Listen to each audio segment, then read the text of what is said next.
Bacaan pertama. Pembacaan dari kitab 1 Samuel. Daud mengalahkan Goliat dengan umban dan batu. Pada suatu hari, Daud menghadap Saul dan berkata kepadanya, "Janganlah seseorang menjadi tawar hati karena Goliat. Hambamu ini akan pergi melawan orang Filistin itu." Tetapi Saul berkata kepada Daud, "Tidak mungkin engkau dapat menghadapi orang Filistin itu. Mustahil engkau dapat melawan Goliat."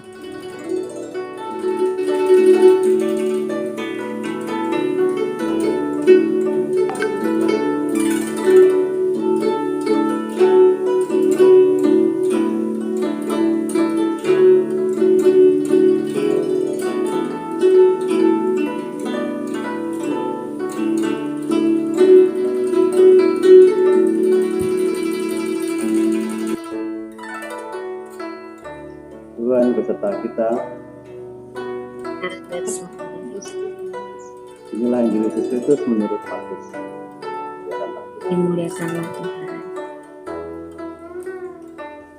Manakah yang diperbolehkan pada hari Sabat menyelamatkan nyawa orang atau membunuh? Pada suatu hari Sabat, Yesus masuk ke rumah ibadat.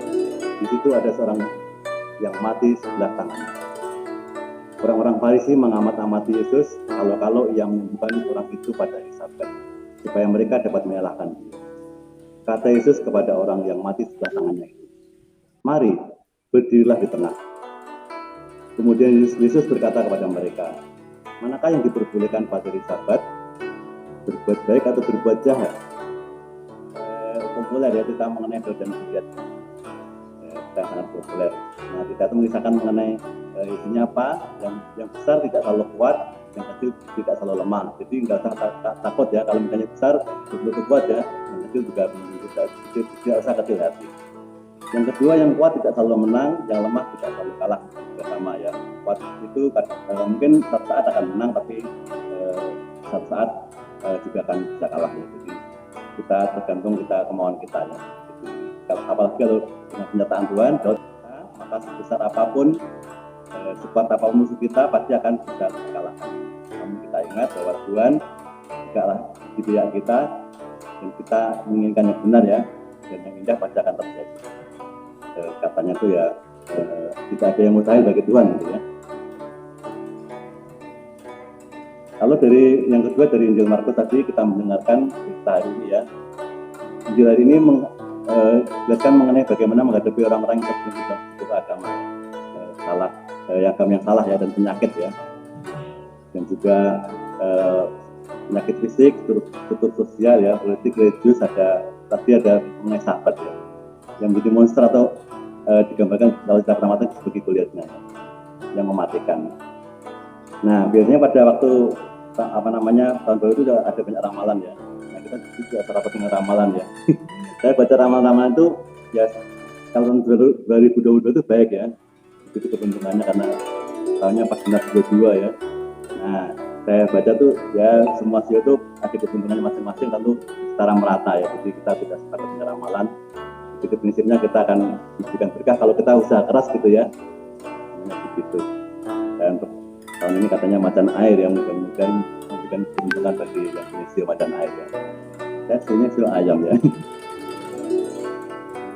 Nah, Yesus yang nampaknya kecil, yang lemah, akhirnya juga bisa mengalahkan monster yang menakutkan. Monsternya apa? Hari Sabat yang bagi orang saya itu didewakan atau dipuja-puja ya, tapi akhirnya Yesus mengalahkan, bukan karena Yesus mau melawan saja ya, tapi artinya mempunyai tujuan yang baik, bahwa Sabat untuk manusia, bukan manusia untuk Sabat ya. Kalau berbuat baik itu tidak ada liburnya ya. Kalau orang saya dulu meskipun berbuat baik, kalau Sabat libur ya, itu yang salah ya. Yesus mengkoreksi itu. Nah, lalu yang berikutnya, kebebasan manusia dari rasa takut dalam bentuk apapun, kebodohan ya, menimbulkan keterasingan.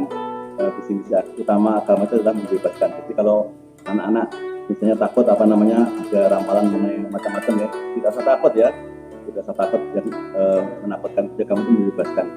Dulu saya sering dikasih kiriman WA atau apa yang mengancam untuk kasihkan saya ya. Nanti kalau nggak meneruskan sakit atau apa ya, saya kan nggak usah takut, itu hanya ancaman. Kalau agama yang baik, masa doa semacam-macam, tidak usah takut ya. Termasuk juga mengenai ramalan akhir zaman. Semua dulu yang mengeramal tahun 1000 akan kiamat, 2000 akan kiamat, ya, ternyata kan masih baik-baik saja ya. Jadi pada takut ya, semuanya akan aman. Kecuali kalau misalnya mataharinya sudah jarang nyala, lalu bunyinya goncang-goncang, itu mungkin deket-deket ya. Kita masih baik-baik saja ya. Jadi saya kira akan masih tenang.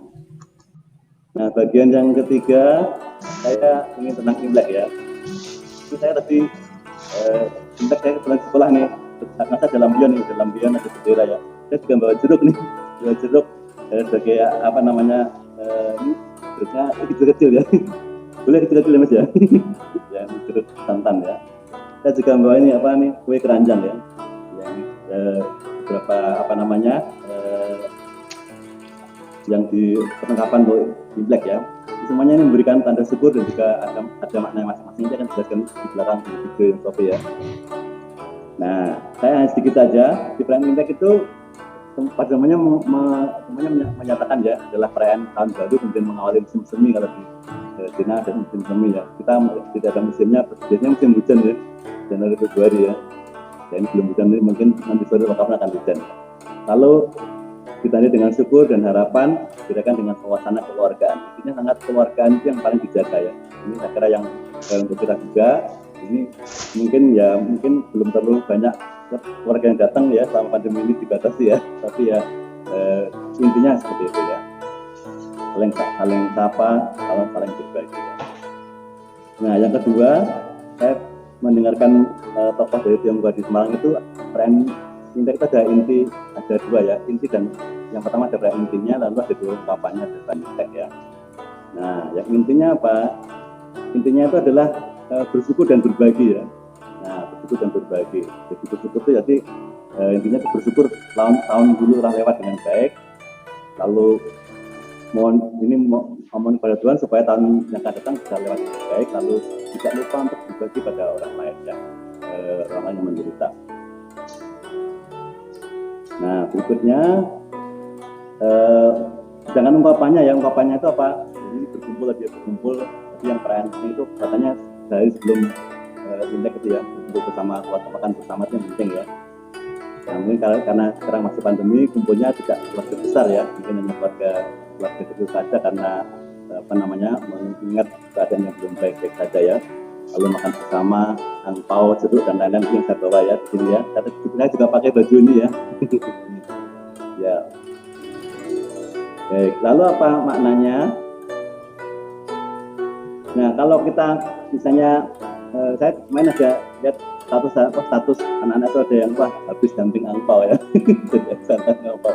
Nah, itu juga ini penting tapi hanya satu ungkapan ya, tapi bukan intinya adalah berbagi ya. Nah, kira-kira gembiraan akan selesai ya. Saya terakhir akan menutup dengan salah satu inspirasi ya. Inspirasi dari salah satu tokoh muda yang Chinese yang merayakan, saya kan menghayati spirit Kristiani dan spirit Imlek ya. Siapa dia? Ya, Jonathan Christie ya. Ya, Jonathan Christie ini salah satu idola saya ya. Oke, apa yang dilakukan Jonathan Christie itu? Nah, apa inspirasi yang bisa diambil? Saya baca dari tugasnya Miss Poppy di Classroom ya, anak-anak yang ada beberapa yang tentang mengungkap sport tentang Jojo ya. Betul ya Mas ya, ngintip. Lalu ini waktu dia di Asian Games ya. Nah, dalam kesaksiannya Jojo itu mengatakan selalu bersyukur dan setiap pertandingan ya. Bahkan sebelum, saat, setelah pertandingan itu berdoa. Bahkan dia cerita waktu di briefing itu dia bahkan setengah main itu doa bapak kami ya, yang saya tidak pernah bayangkan dia berdoa bapak kami waktu dalam permainan itu ya. Kan dia juga sering salah. Nah, intinya bahwa dia bersyukur ya, dalam cara apapun dengan agamanya, saya kira yang penting bersyukur ya. Yang kedua yang menarik bahwa Jojo itu selalu berdonasi setelah mendapatkan bonus ya. Nah, ini yang sangat gila sekali itu waktu habis Asian Games itu ya, berapa donasinya 50% dari dari pemerintah itu ya, dari bonus dari pemerintah berapa 900 juta ya, keren ya. Itu 50%-nya ya. Kalau kita sayang banget ya, 900 juta ya, itu kan bisa dibuat untuk senang-senang. Nah, tapi dia mengatakan setelah dia berdonasi 900 juta itu dari bonusnya 1,8 ya, dia mendapatkan banyak iklan ya, yang juga lebih dari yang diterima. Nah, Jojo mengatakan bahwa saya memberi bukan supaya dapat ya, tapi ini yang saya berikan semata-mata dari kemurahan Tuhan ya, semata-mata dari kemurahan Tuhan. Nah, mudah-mudahan itu menginspirasi kita ya. Jadi intinya itu lalu bersyukur dan berbagi seperti yang diinti dalam intek tadi. Kemudian kalau tadi anak-anak yang hunting angpau, saya kira juga yang bisa diingat juga sekarang sempat untuk berbagi ya, sekecil apapun yang kita bisa ya. Ada banyak kesempatan. Jadi meskipun kita dapat rezeki, jangan lupa kita untuk berbagi ya. Begitu ya Mas Sofi ya. Ya. Ya Pak. Lalu, ya baik. Jangan lupa untuk berbagi pada orang lain. Lalu sekarang tujuan kita sekecil apapun kita bisa mengambil inspirasi ya. Hanya dengan harap tidak mengharap angpau saja ya, dan juga mengharap dapat rezeki terus ya, tapi juga berbagi pada orang lain dalam berbagi berkat meskipun masih masih kecil ya. Oke, yang terakhir bahwa perayaan Imlek itu masih dalam suasana yang belum baik ya, belum baik-baik saja ya. Semalam saya update itu kita tertinggi 16.000 ya, 21 kasus ya, cukup tinggi ya. Artinya mudah-mudahan kita berdoa ini mudah-mudahan diramalkan itu puncaknya bulan Februari dan Maret, mudah-mudahan kita bisa dalam keadaan baik-baik saja ya. Terakhir saya akan menutup dengan pertanyaan ya, silahkan siap-siap. Nah, satu pertanyaan saja yang cepat nanti silahkan dilihat ya Mas Sofi ya. Nah, pertanyaan saya, siapa orang Indonesia yang berjasa dalam bidang pluralisme yang sampai kita bisa merayakan Imlek seperti saat ini? Siapa? Silahkan tokoh Indonesia. Gus Dur, Presiden keempat. Siapa tadi? Briana. Oke, Briana, nanti saya berikan dapat angpau dari panitia ya. Terima kasih Briana. Terima kasih Pak. Saya juga akan berikan angpau pada yang bertugas dari Ibu kita dan Rani ya. Oke, baik, terima kasih. Mudah-mudahan kita tetap semangat semuanya melewati tahun ini yang masih sulit. Semangat semuanya, pandemi segera berlalu dan kita tetap semangat semua saling mendukung semuanya ya. Kita doakan juga teman-teman yang kurang sehat semoga segera segera sembuh dan segera dipulihkan. Dan mudah-mudahan kita bisa aktivitas normal kembali, sekolah, ibadat dan juga yang lain-lain ya. Terima kasih, Tuhan memberkati. Gumsi Pacai. Gumsi, amin. Lanjutkan dengan doa umat ya. Saya persilakan pada petugas. Guru dan karyawan di SMP Tarakan Mitra Gading Serpong. Semoga mereka tetap semangat dalam melaksanakan tugasnya untuk mendampingi kami. Semoga para guru dan karyawan memperoleh kesejahteraan dan kebahagiaan bersama keluarganya. Marilah kita mohon. Tuhan, benarkanlah umat itu. Marilah kita berdoa untuk teman-teman dan keluarga yang menderita sakit, terutama yang terpapar COVID-19. Semoga mereka segera sembuh dan Engkau pulihkan kesehatan dan semangatnya. Bantulah juga kepada para tenaga medis. Semoga mereka tetap sehat dan semangat sehingga dapat segera membantu pemulihan kesehatan masyarakat. Marilah kita mohon. Tuhan, dengarkanlah umat-Mu. Allah Bapa yang murah hati, syukur atas segala berkat dan kemurahan-Mu yang telah kami terima selama 1 tahun ini. Anugerahkanlah kepada kami kesehatan, keselamatan sehingga kami dapat melewati tahun ini dengan penuh semangat. Berkatilah seluruh harapan usaha kami, semoga membuahkan kesuksesan, kesejahteraan dan selalu mengingatkan kami untuk berbagi kepada sesama kami yang membutuhkan. Sekarang dan selama-lamanya. Mari kita mengakhiri dengan berkat Tuhan. Semoga kita semuanya dan seluruh usaha kita tahun ini dilindungi dan dibimbing oleh berkat Allah yang Maha Kuasa dalam nama Bapa dan Putra dan Roh Kudus. Amin. Dengan demikian renungan sudah selesai. Semoga kita tetap semangat menjalani tahun ini. Terima kasih. Syukur kepada Allah. Amin. Kita akhiri dengan lagu penutup. Silakan Sofi.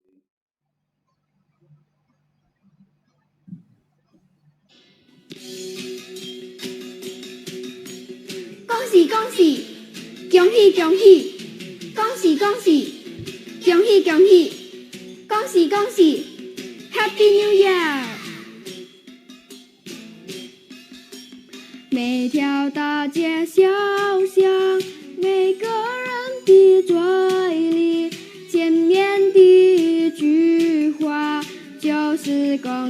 恭喜，恭喜恭喜恭喜你呀！恭喜恭喜恭喜你！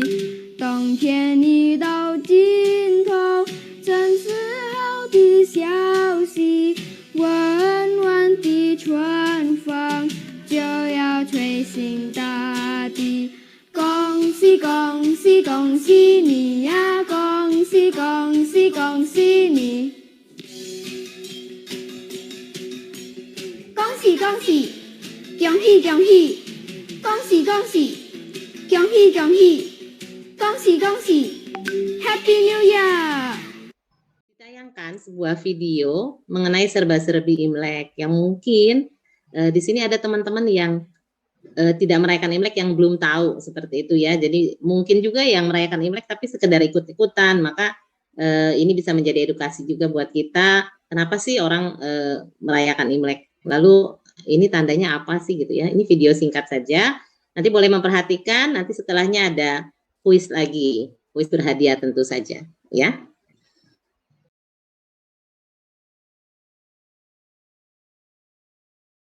Kamu tahu kan pastinya kalau sebentar ada hari yang udah ditunggu-tunggu nih sama masyarakat Tionghoa. Tahu dong, aku sendiri tuh udah nggak sabar banget nunggu hari dimana aku pasti dapat angka, ya kan? Ya aja deh. Tapi ngomong-ngomong tentang Imlek nih, kamu tahu gak barang-barang yang identik dengan hari raya ini? Sekarang sih cuma kepikirannya angpau ya. Mereka kamu masih dapet angpau. Ih, nggak ada salahnya mendengarkan. Tapi kamu tahu gak cerita di balik angpau ini? Bahasa Mandarinnya adalah hupao, yang artinya kantong merah.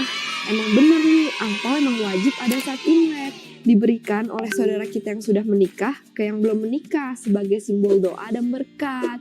Tapi bukan cuma untuk mendoakan agar cepat menikah ya, tapi juga mendoakan untuk kebahagiaan dan kemakmuran. Kalau barang yang lain yang identik dengan hari raya Imlek ini, kamu tahu gak apa lagi? Oh, kalau ini tahu nggak siapa? Tahu, itu kan huruf yang terbalik dan ditempel di depan pintu itu kan? Bener banget. Jadi ini namanya fu. Fu itu lambang dari rezeki. Tapi kenapa tempelnya terbalik gitu ya? Oh, jadi gini loh, ada ceritanya. Dulu ada keluarga Tionghoa, dia tuh nggak sengaja gitu pasang fu-nya terbalik. Nah, kalau dalam bahasa Mandarin, datang dan terbalik itu pengucapannya sama, yaitu tao.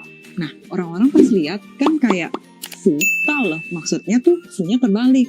Tapi terdengarnya seperti fu tao loh, yaitu rezeki telah datang.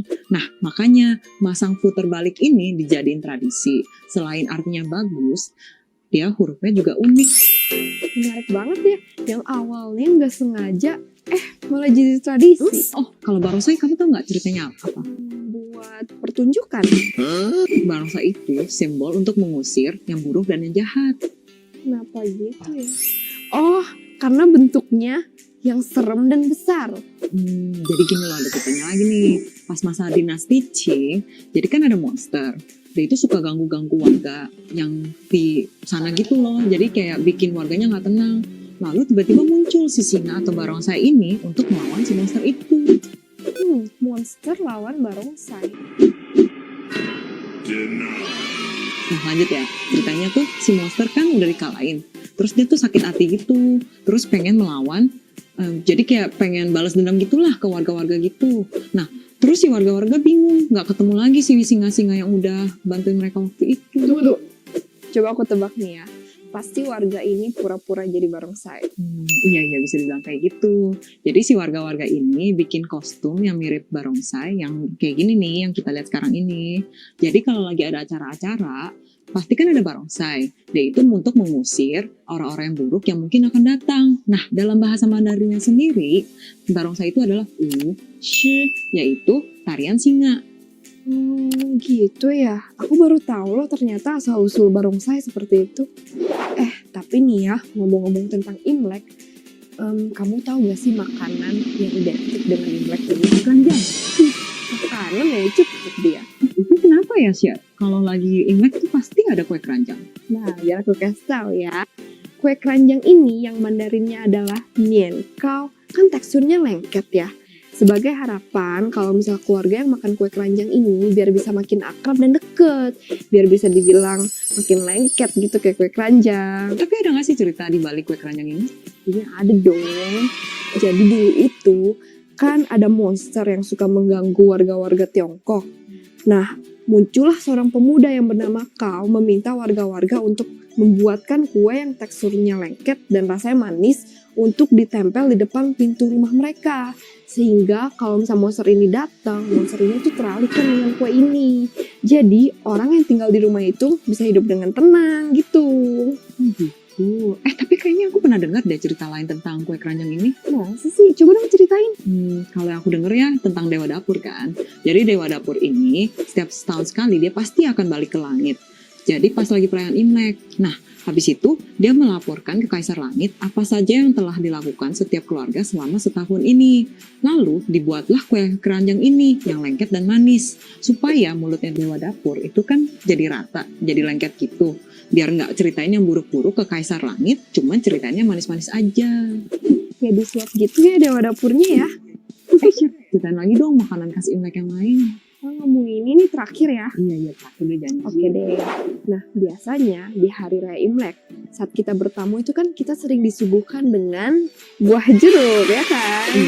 Nah, buah jeruk ini juga makanan yang wajib ada saat Imlek. Buah jeruk ini katanya bisa membawa keberuntungan loh. Karena buah jeruk ini mandarinya kan jizi, yang artinya buah jeruk. Dan pelafalannya itu mirip dengan kata ji, yang artinya rezeki dan kemakmuran gitu. Jadi gitu ya? Iya, jadi buah jeruk ini simbol dari rezeki dan kemakmuran. Dan saat kamu memberikan jeruk ini ke orang lain, kamu pun mendoakan hal-hal baik ke orang itu. Thank you banget nih Share, hari ini aku belajar banyak banget nih dari kamu. Aku juga belajar banyak banget nih dari kamu. Suku Tionghoa itu termasuk sudah menjadi salah satu suku atau budaya di Indonesia ya. Jadi kita bukan ikut-ikutan tradisi Cina yang dulunya seperti itu, tetapi karena sudah diakui, maka ini adalah menjadi salah satu perayaan budaya di negara kita gitu ya. Kemudian yang kedua, tentu saja karena ada arti-arti yang mungkin juga bisa kita ambil hikmahnya yang baik-baik dari perayaan Imlek ini, dari tahun Imlek ini, walaupun mungkin hanya orang-orang yang keturunan atau orang-orang Cina yang merayakan, tapi kita bisa ambil hikmah-hikmah yang baik dari Imlek ini. Seperti tadi kan di videonya ya, mungkin simbolnya jeruk, semuanya hal-hal yang baik seperti itu ya, atau simbolnya kue keranjang dan sebagainya. Sekarang,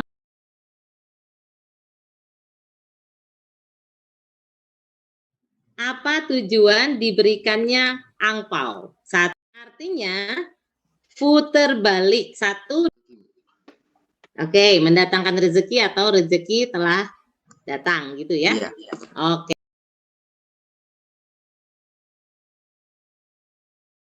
Imlek, kemudian juga menggunakan seragam warna merah dan sebagainya menjadi gambaran kecerahan kita, baik putra-putri di rumah maupun kita semua di sekolah. Dan semoga perayaan ini semakin menjadikan kita itu menjadi benar-benar satu gitu ya.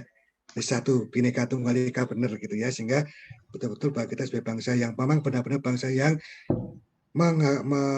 mengayomi, menjaga budaya bangsa Indonesia. Seperti yang saya tadi Mas Poppy bahwa budaya Imlek sudah diakui ya resmi, artinya ini adalah budaya kita semua, budaya bangsa Indonesia. Sekali lagi setelah menaikkan Imlek buat putra-putri, juga buat orang tua yang di rumah, saudara-saudari, opa-oma, salam hangat dari sekolah SMP Tarakata Gadis Serpong. Terima kasih Mas Poppy.